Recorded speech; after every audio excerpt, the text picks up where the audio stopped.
Salut, c'est Patricia. Je suis très heureuse de t'accueillir dans cette vidéo dans laquelle j'ai envie de te parler encore du changement et d'un gros frein au changement, de ce qui peut constituer un gros blocage au changement et du coup, grâce à cette vidéo, peut-être te donner une fameuse clé pour que les changements, que tu puisses envisager les changements tout court ou bien les envisager en tout cas de manière plus sereine, plus facile, etc. dans ta vie à toi. Et donc évidemment tu sais un peu de quoi je vais parler puisque le titre de cette vidéo en est une piste. Changer, c'est entre parenthèses se trahir.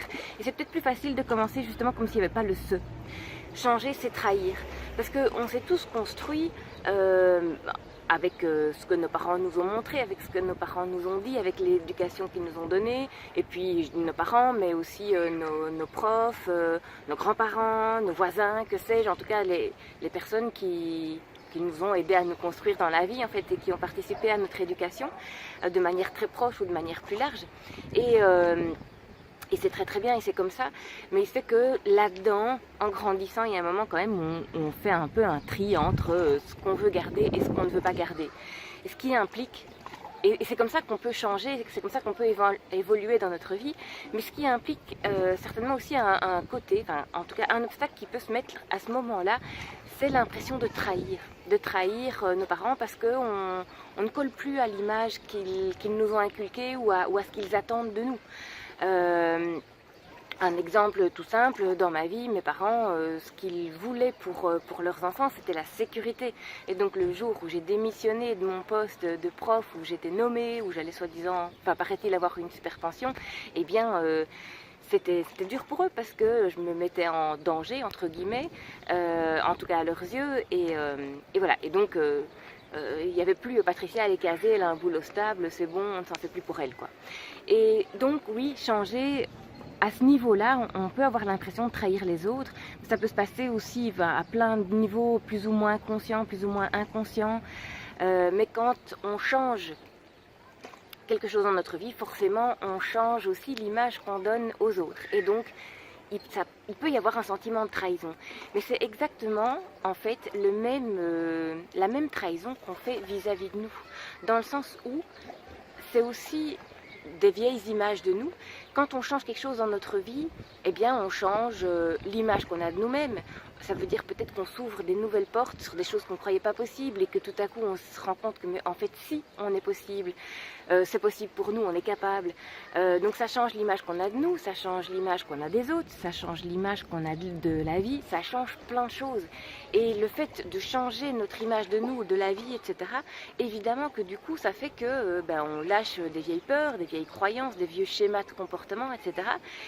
Et donc ça s'apparente à une certaine forme de trahison. On trahit une ancienne image qu'on avait de nous-mêmes. Alors, c'est pas grave, c'est juste que c'est bien de l'avoir à la conscience. Tu le sais, on est dirigé à entre 90,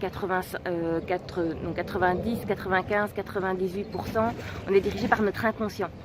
Et donc il suffit en fait de mettre ces idées-là à la conscience pour que ça ne constitue plus des blocages et plus des freins. Ça veut dire que, ok, tu peux prendre conscience qu'en fait tu as envie d'un truc et que d'atteindre un objectif, et qu'atteindre cet objectif, ça implique de trahir, donc de faire le deuil d'une ancienne image que tu avais de toi-même, de la vie, de la société, que sais-je, de tes possibilités, de tes limites. Et que du coup ça peut être un petit peu compliqué, mais c'est pas obligé non plus, mais c'est bien de l'avoir à l'esprit, que ça peut être ça peut être ça, ton blocage, ça peut être ton frein si tu te sens freiné, bloqué, et pense à la part de toi du coup que tu trahis, et pense juste en fait que tu ne la trahis pas, c'est juste qu'elle est devenue obsolète pour toi, elle t'a servi jusqu'à maintenant, mais là tu n'en as plus besoin pour te protéger et pour coller à une certaine attente qu'on avait de toi jusque-là ou que tu avais de toi jusque-là. Et donc un truc qui peut être bien à ce niveau-là, c'est tu fais justement un acte magique comme on appelle ça, tu prends une feuille, tu la divises en deux. Tu la mets en orientation paysage, tu la divises en deux. Sur le côté gauche, tu dessines l'ancien toi. l'ancien toi que tu es en train de lâcher avec ces anciennes peurs, ces anciennes croyances, tout ce dont tu n'as plus besoin maintenant. Et puis sur la partie de droite, alors tu mets le toi de maintenant et avec justement ces nouvelles croyances et ces nouveaux objectifs et la permission de te réaliser pleinement dans tes nouveaux objectifs et dans tout ce que tu as envie de réaliser dans ta vie. Et puis alors tu coupes la feuille en deux.